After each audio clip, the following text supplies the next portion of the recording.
दोस्तों, जैसा आप देख पा रहे हैं हमारे पास आज एक ट्रांसफार्मर आया है। उसकी कंडीशन आप देख सकते हैं। ये बहुत ज़्यादा हीट हुआ है एम्पलीफायर में शॉर्ट सर्किट की वजह से, क्योंकि अभी मार्केट में बहुत सारे एम्पलीफायर आ रहे हैं जिनमें ज़्यादातर में प्रॉपर प्रोटेक्शन नहीं लगा हुआ रहता है और कोई ट्रांजिस्टर वगैरह अगर शॉर्ट वगैरह हो जाता है तो उस कंडीशन में ये ट्रांसफार्मर को हीट करने लगता है, क्योंकि उसमें जहाँ पर लगाना चाहिए वहाँ पर फ्यूज़ नहीं लगा होता प्रॉपर कंडीशन में और रिले वगैरह प्रॉपर कंडीशन में नहीं लगे हुए होते हैं, तो उस कंडीशन में हमारे ट्रांसफार्मर हीट होता है। तो ये भी आप देख सकते हैं हीट हुआ है, तो इसकी हालत आप देख सकते हैं वायर की।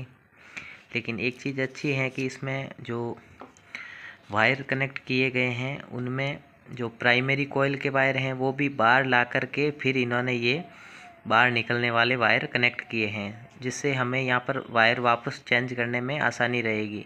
कभी कभार क्या होता है कि प्राइमरी कॉइल के वायर जो ये वाले हैं अंदर की तरफ दबा करके जो सेकेंडरी कॉइल उस पर लपेट दी जाती हैं और फिर बाहर निकाले जाते हैं।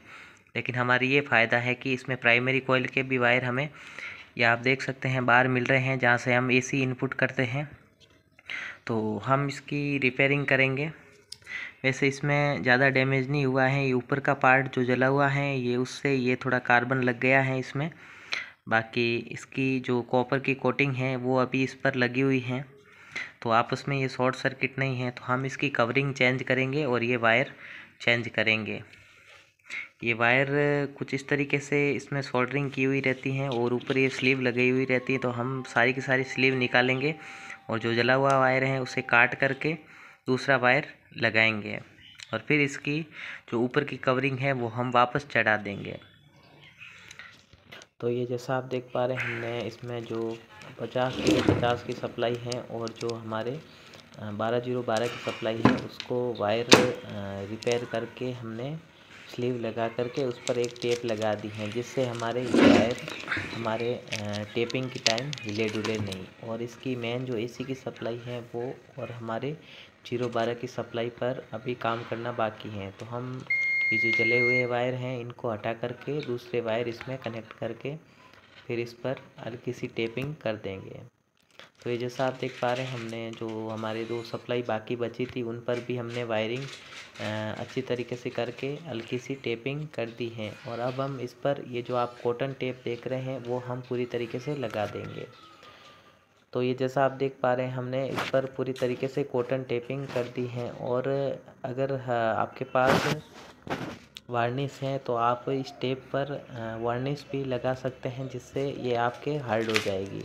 लेकिन फ़िलहाल हमारे पास अवेलेबल है नहीं वार्निश, तो हम इस पर भी टेपिंग करके इसमें टैग लगा दिए हैं, जैसा आप देख पा रहे हैं। ये 50 और ये हमारे मेन 230 वोल्ट एसी इनपुट, ये 012 के वायर हैं और ये हमारे 12012 की सप्लाई जो लास्ट में बची है ये आप देख पा रहे होंगे। तो ये चारों के चारों सप्लाई हमारे तैयार हैं। अभी हम इसकी टेस्टिंग करेंगे। तो ये आप देख सकते हैं फाइनल हमारा ट्रांसफार्मर तैयार है। टेस्टिंग के लिए हमने बोर्ड में लगा दिया है और एक मल्टीमीटर भी रखा हुआ है, जिससे हम इसकी वोल्टेज टेस्ट करेंगे। तो पहले हम इसकी सप्लाई ऑन करते हैं। हमारे एमसीबी ऑफ हैं, ये एमसीबी ऑन कर दिए हैं हमने। और हम इसको मल्टीमीटर में लगा करके इसके वोल्टेज चेक करेंगे। आप देख सकते हैं 58 वोल्ट आ रहा है और दूसरी में भी चेक करेंगे, इसमें भी 58 वोल्ट आ रहा है। दोनों को मिला करके 116 वोल्ट ये आप देख सकते हैं। ये हमारे ट्रांसफार्मर की मेन सप्लाई ओके है। लाइट वापस ऑन कर लेते हैं। अभी हम 12012 की टेस्टिंग करेंगे। तो ये लगभग 13 वोल्ट समथिंग आ रहा है। एक हाथ पे फ़ोन पकड़ा हुआ है तो हमें लीड बरोबर टच करने में थोड़ी दिक्कत हो रही है।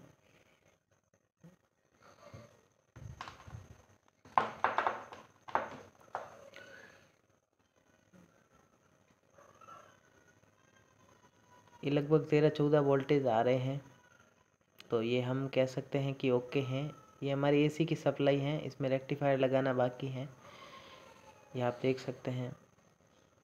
ये ऑटोमेटिक मल्टीमीटर है जिसमें हमें वोल्टेज सेट करने की ज़रूरत नहीं पड़ती। AC DC ये ऑटोमेटिक ले लेता है। ये आप देख सकते हैं दोनों में 12-0-12 में बराबर सप्लाई आ रही है।